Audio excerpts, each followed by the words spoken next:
룻기로 종려주일 이 고난주간 설교를 하게 될 줄은 몰랐습니다. 특히 지금 룻기 4장은 거의 축제로 벌어진, 그러니까 결혼까지 가는, 룻기 1장은 굉장히 고난 쪽에 있었지만 4장은 사실 그렇지 않았잖아요. 갈수록 빌드업이 돼서 좋은 일들로 하나하나 차근차근 진행이 돼서 4장은 제일 좋은 일들이 벌어질 수 있는 그런 여건이 마련되는 것인데, 그럼에도 불구하고 이 속에서 진짜 예수님께서 보여주신 성육신의 모습, 그리고 고난의 모습이 담겨 있더라고요. 그래서 오늘 이 말씀으로 계속해서 말씀을 나누려고 합니다. 보니까 장소는 성문이었어요. 성문이라고 하는 게 어떤 곳이냐면, 당시에 성이라고 하는 게 어떤 뜻을 가지고 있을까요? 주변에 지금처럼 전쟁하기 힘든 때가 아닙니다. 그냥 저쪽에 뭐 먹을 거 좀 있다는데 소문 나면 가서 쳐들어가서 뺏어오는 그런 시기예요. 그러니까 성 안에 있는 거하고 성 밖에 있는 거하고 생명의 보장이 완전히 다른 겁니다. 그러니까 성 안에 인구 밀도가 고고학자들이 이야기하기로는 실제로 지금 뉴욕의 인구 밀도보다 더 높다고 했어요. 그러니까 성 안에서 사람들이 벌벌 사는 겁니다. 거기에 또 부자들이 있잖아요. 권력을 가진, 힘을 가진 사람들이 넓은 땅을 가지고 있기 때문에 그 넓은 땅을 가진 사람들의 땅을 제외하고 좁은 곳에서 파글파글 살아야 되니까 그 인구 밀도가 보통이 아니었던 거죠. 그 상황 가운데서도 성 밖에 쫓겨난 사람들이 있었고, 그 성 밖에서 뭐 농사도 짓고 뭐 이런 것들을 하다 보니까, 사실 성문이라고 하는 곳이 어떤 곳일까? 성문은 굉장히 많은 사람들이 당연히 왕래하고 모든 사람들이 거기를 볼 수밖에 없는, 그래서 성문에서 벌어지는 일은 모두가 다 알고 모든 백성이 다 아는 상황이 벌어지는 그런 일들이 되는 겁니다. 성경에서 성문에서 지혜가 나온다 이런 이야기가 있어요. 성문에서 지혜가 나온다. 왜 성문에서 지혜가 나올까? 성문이 그런 곳이기 때문에 장로들, 이렇게 그 성읍 안에 가장 연로하고 지혜가 많은 사람들, 소위 권력도 있고 힘도 있고 재판을 내릴 수 있는 사람들이 거기에 성문 앞에 모여 있고 거기에서 항상 재판이 이루어졌어요. 그러니까 무슨 문제가 생기면 사람들은 성문 앞에 와서 재판을 받으려고 했고, 그 재판을 받는 과정 가운데 장로들도 있고 주변 사람들은 구경꾼들이 항상 그런 가운데 저 일이 어떻게 되나 보자, 지금처럼 유튜브를 보고 있고 이럴 수 있는 때가 아니다 보니 남들 벌어지는 일들이 그 가십거리가 돼서 누구네 집이 어떻대, 이게 그냥 하루 종일 대화거리거든요. 기억하시는지 모르겠는데 저는 계속 서울에서만 살다 보니까 아주 서울 토백이었는데 한 번 남양주 쪽으로 이사를 간 적이 있어요. 근데 남양주에 이사를 가서 빌라촌에 들어갔는데 거기에 이렇게 나무가 하나 있고 거기 앞에 보면 할머니들이 서너 명이 앉아가지고 하루 종일 앉아 있습니다. 하루 종일 계시면서 지나가는 사람 수다 들고 어느 집은 어떻대 저렇대 그러면서 거기서 그 할머니들 입방아에 모든 그 지역 사람들이 다 들썩들썩 하게 되는 그런 일들이 있는데, 딱 그게 성문 느낌이에요. 그러니까 성문에 그 지역에 있는 사람들이 다 거기에서 영향력을 미치고 무슨 일이 있으면 거기에서 재판도 하고 무슨 사람들에게 알릴 수 있는 어떤 광고도 하고 이런 일들이 거기에서 벌어지는 겁니다. 이 성문에, 오늘 성문에서 보아스가 간 거예요. 왜 갔냐?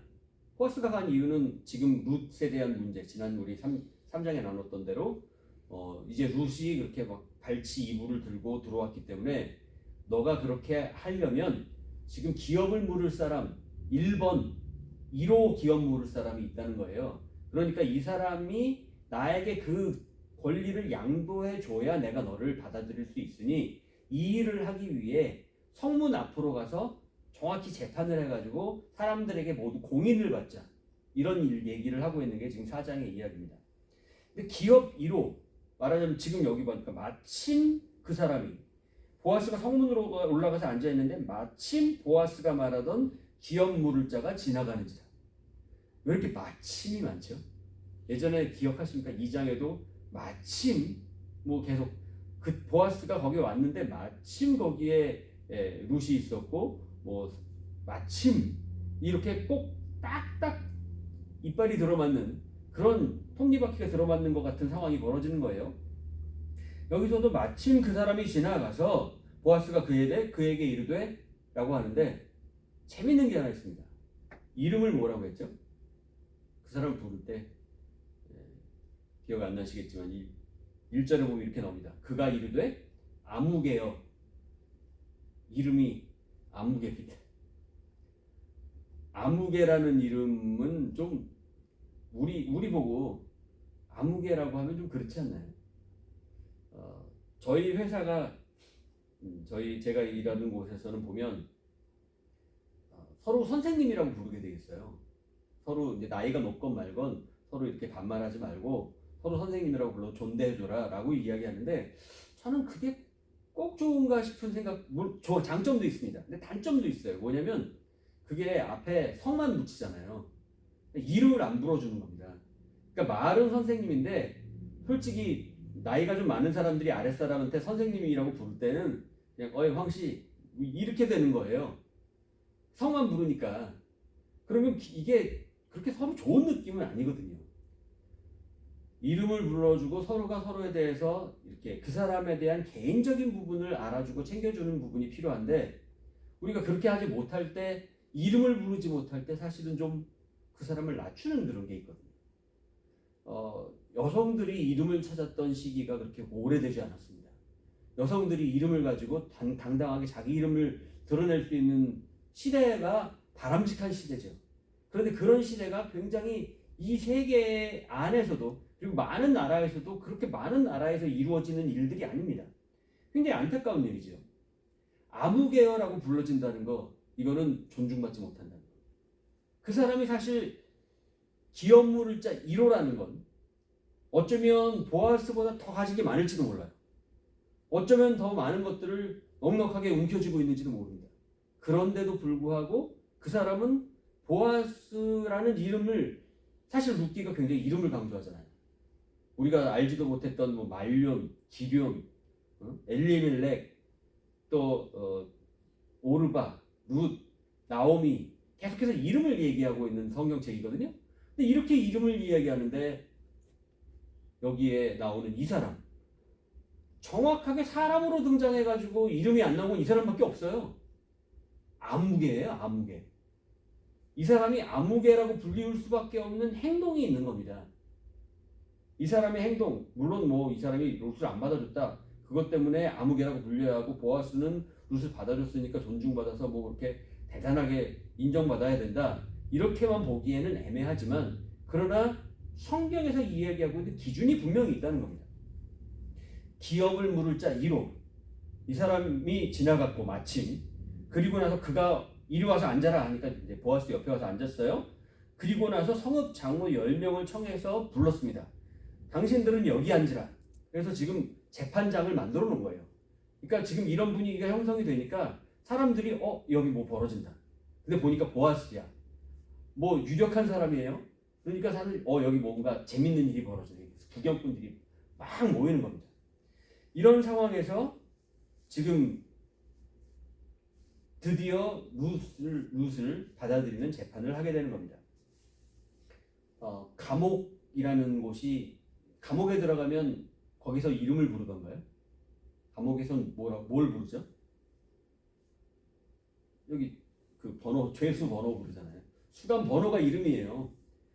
지금 이 아무개와 보아스와 장로들이 재판을 하고 있는 겁니다.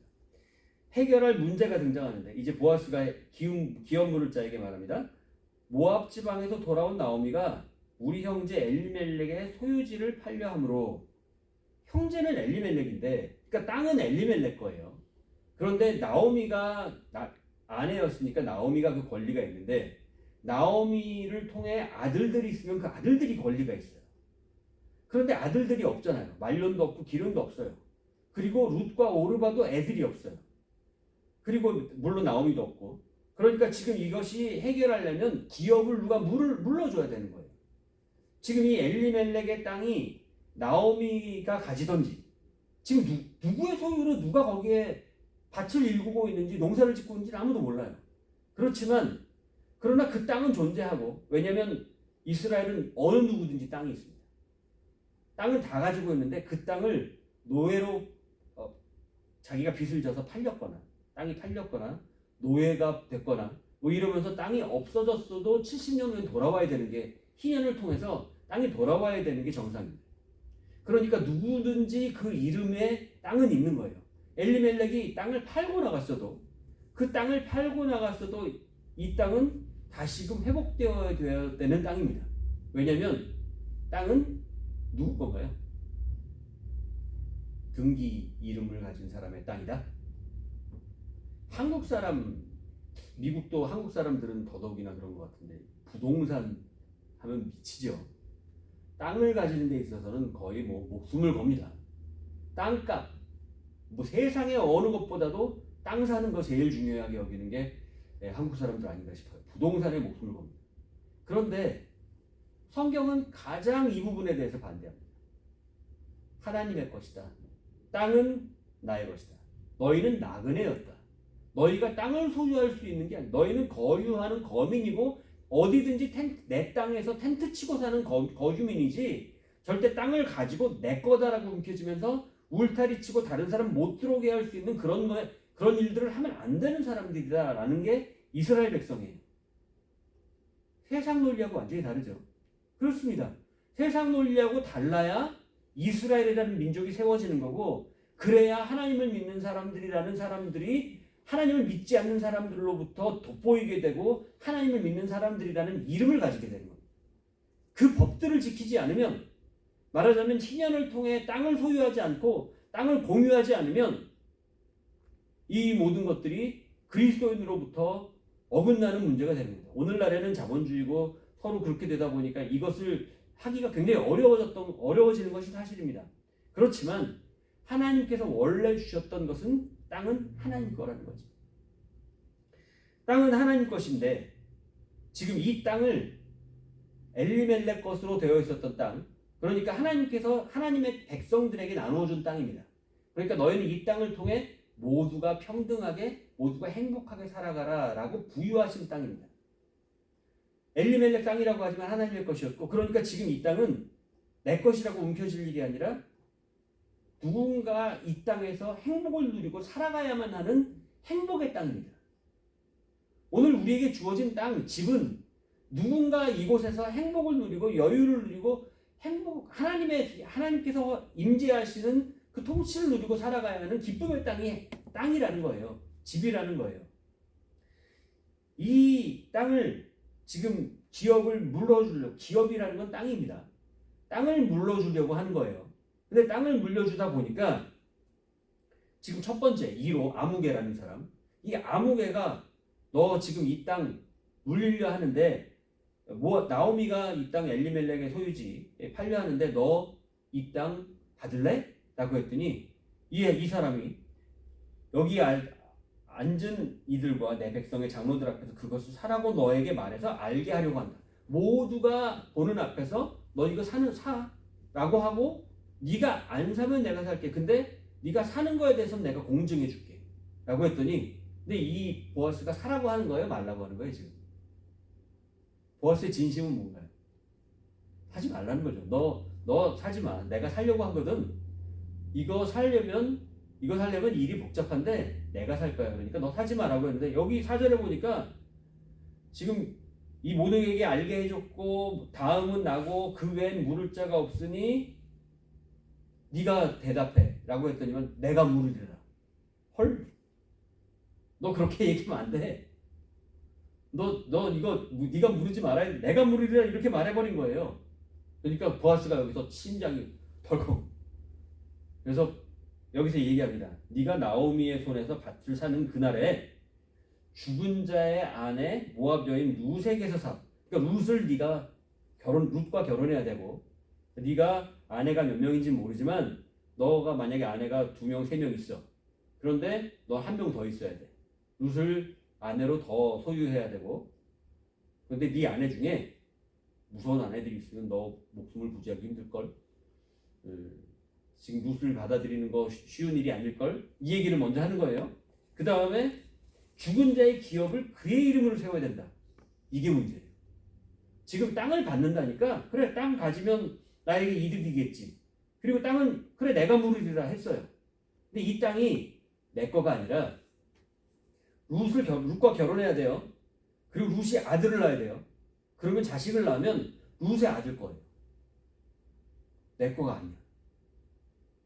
내 땅이 아니고 이게 소득이 하나도 없는 거예요. 그러면 룻 결혼하고 룻의 자식들 낳아서 걔네를 키우는데 양육비 들죠? 그런데 야 그 모든 거 다 투자했는데 내 거 아니고 걔네들 거야. 머리를 굴려보니까 이게 타산이 안 맞는 거예요. 이거 이상하네. 그래서 기업 물을 자가 이르되 나는 내 기업에 손해가 있을까 하여 나를 위하여 물지 못하는다. 이렇게 딱 얘기하는 겁니다.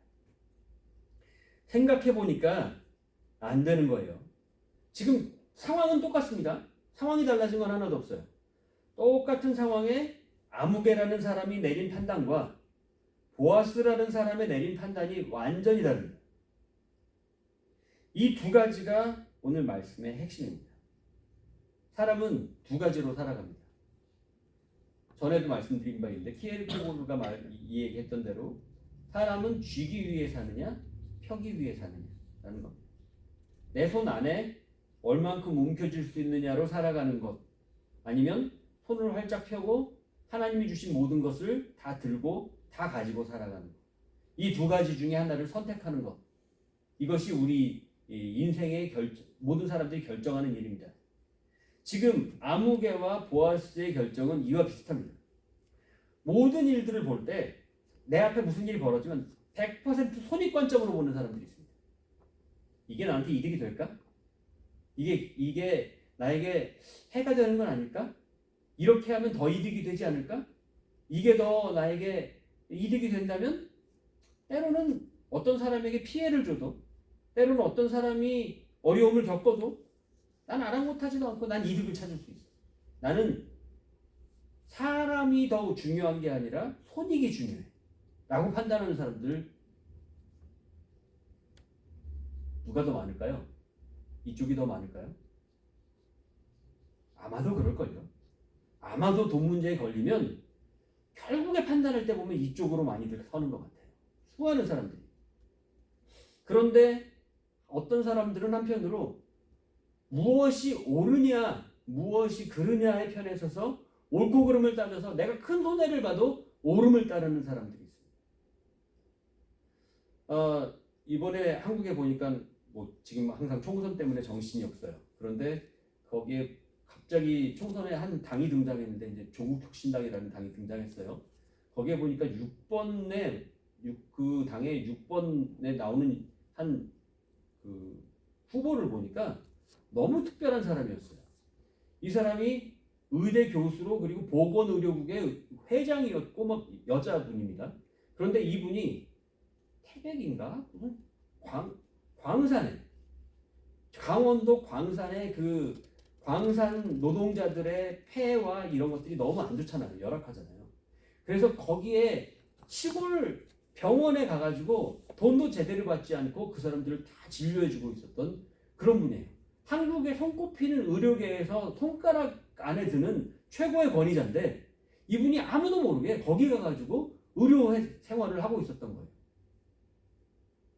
근데 이분이 이제 한국의 상황들이 어려워지는 것을 보고 의료 문제들이 있는 걸 보고 이 문제를 바로잡겠다라고 해서 이제 의원으로 나오는 그런 상황들을 봤는데 이런 겁니다. 그분 입장에서 보면 손익관점으로 볼 때 왜 탄광촌으로 들어가겠어요? 전혀 이해가 안 가는 일입니다. 그런데 그 모든 것을 내려놓고 무엇이 옳으냐?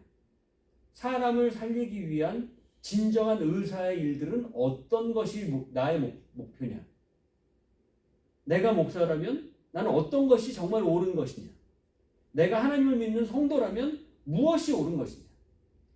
목사건, 의사건, 성도건, 세상에 없는 무엇이라도 다 모두가 똑같이 뭐가 더 플러스지? 뭐가 더 마이너스지? 이러고 산다면 아무리 종려주일, 고난주일을 거룩하게 지키고 하나님의 떡을 먹고 피를 받고 살아도 아무것도 아닙니다. 아무 의미가 없습니다. 결국에 우리가 선택하는 것이 무엇이냐? 플러스 마이너스의 기준으로 보는 게 아니라 옳고 그름의 기준으로 볼 줄 아는, 이 옳고 그름의 기준은 뭔가요? 하나님이 원하시는 것이 뭘까? 하나님이 원하시는 게 뭡니까? 항상 우리는 하나님이 원하시는 거 말로 던져놔요. 근데 뭔데 그러면? 이러면 몰라. 하나님이 원하시는 건 아주 간단합니다. 하나님이 하셨던 일을 생각하시면 돼요. 예수님이 오셔서 한 일이 뭡니까? 처음부터 끝까지 생명하는, 사람이 제대로 살 수 있게 만들어주는 거, 이거 하나밖에 관심이 없으세요. 사람이 살 수 있게 만들어주는 거, 죽을 것 같은 인생이 살 수 있는 인생으로 바꿔주는 거 말고는 다른 게 없습니다. 하나님은 여기밖에는 관심이 없으십니다. 지금 이 땅을 살아가고 있는 우리도 그렇고, 이러다가 너 죽으면 하나님 앞에 천국으로 올라오지 못하는 것이 안타까워서 하나님은 여기에 올인하시는 겁니다.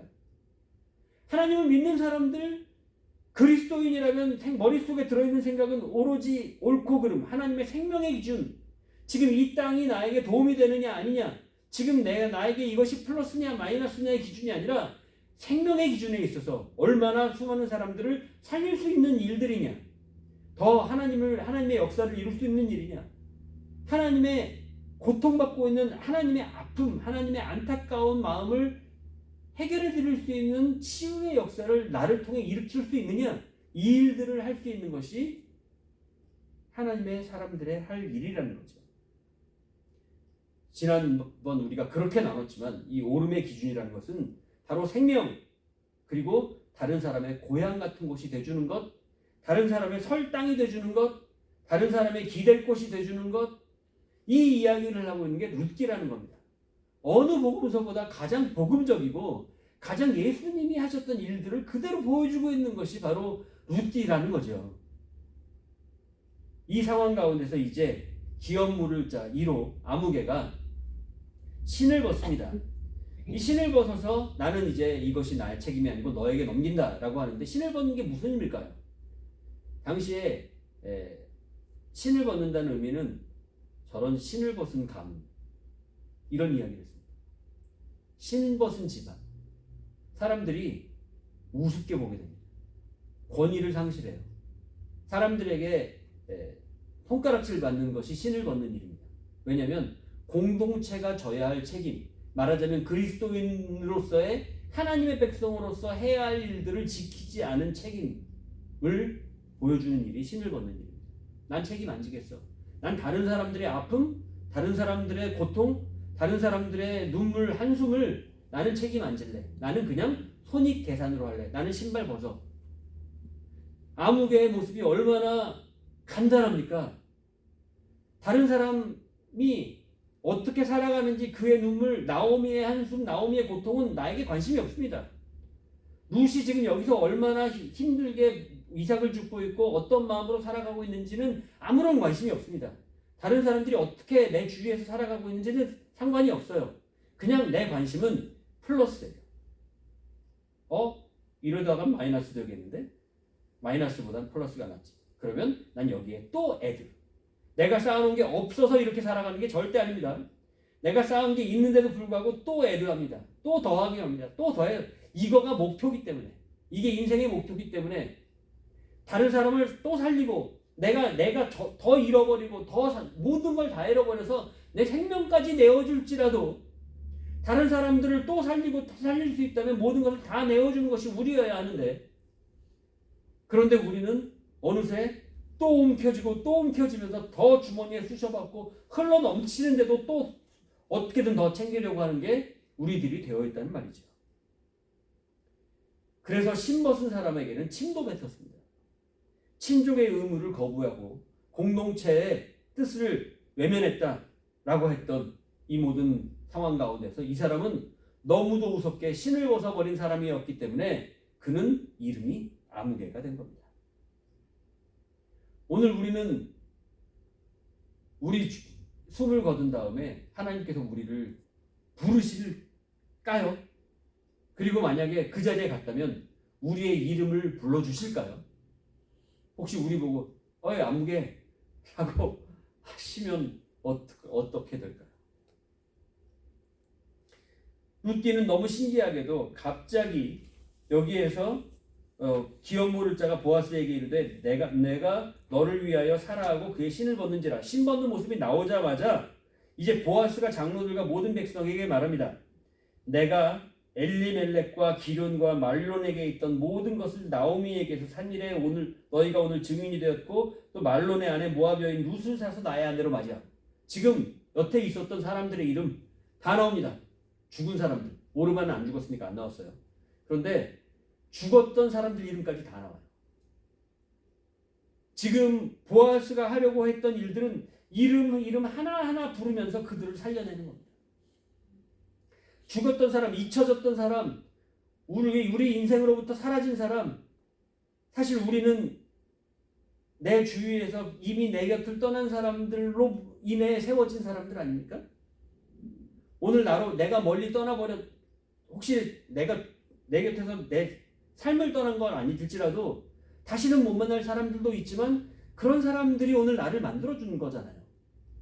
그런데 그 모든 것들이 나임에도 불구하고 오늘 우리들은 왜 그렇게 내가 잘나서 내가 이 자리에 서 있다고만 생각할까요?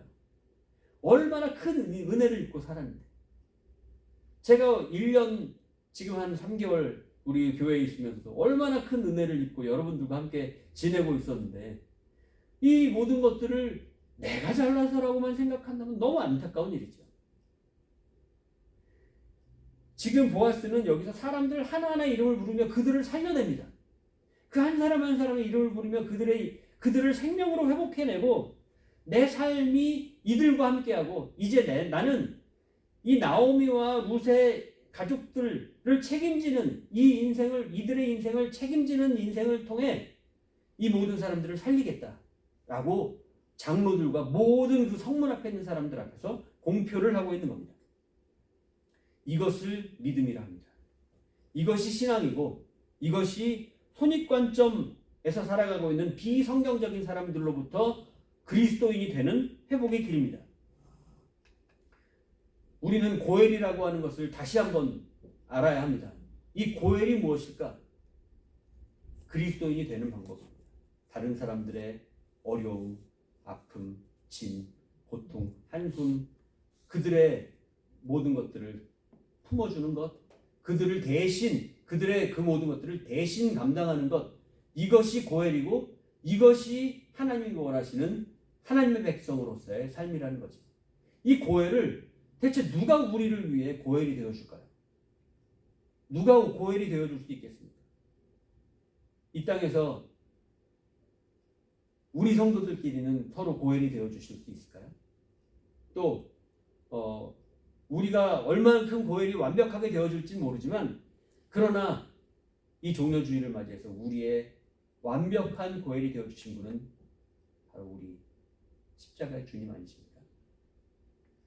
우리 못난 모습 전혀 그리스도인답지 않게 늘 손익계산만 하면서 비성경적으로 살아왔던 우리의 모습, 아무개처럼 살아왔던 우리의 모습이 우리 주님으로 인해 이제는 회복되고 이제 우리도 다른 사람들처럼 누구의 고엘이 되어줘야 하지 않을까요? 나오미와 룻 그리고 모든 죽은 사람들까지 생명으로 일으켜 세운 보아스의 모습처럼 우리는 이제 누군가의 고엘이 되는 그 삶을 가져야 할 것입니다. 그것이 믿음이고 그것이 신앙입니다. 우리 위에 증인이 되는 것, 누가 우리의 증인이 될까? 모든 사람들이 우리의 증인이 되고 고엘이 되는 모습, 성문에 있는 사람들을 다 모아놓고 그들로 하여금 증인이 되라 라고 하면서 나는 누구의 고엘이 되겠다. 이것이 그리스도의 삶입니다. 이것이 고난주간을 맞이하여 살아가야 할 우리 성도들의 모습이라는 거지. 주님을 믿는다. 무엇을 믿는다는 겁니까? 주님을 따른다. 무엇을 따른다는 겁니까? 주님의 제자가 되겠다. 제자가 돼서 어쩌자는 말입니까? 바로 이 일입니다. 고엘이 되어서 다른 사람들의 설당이 되어주고 고향이 되어주고 터전이 되며 기댈 곳이 되어주는 그리고 고엘이 되어주는 바로 그 모습, 이것이 주님의 뜻을 따르는 일이며 오늘 주님의 말씀을 쫓아 살아가는 거룩한 백성이 되는 길입니다. 그때 바로 보아스는 룻을 통해 다윗의 족보에 세워지게 되고 이를 통해 예수님의 족보에 세워지게 됩니다. 이 놀라운 역사가 오늘 우리 성도들의 삶 가운데도 성도들의 고엘의 삶 가운데도 그대로 이루어지기를 주님의 이름으로 축원합니다. 아멘.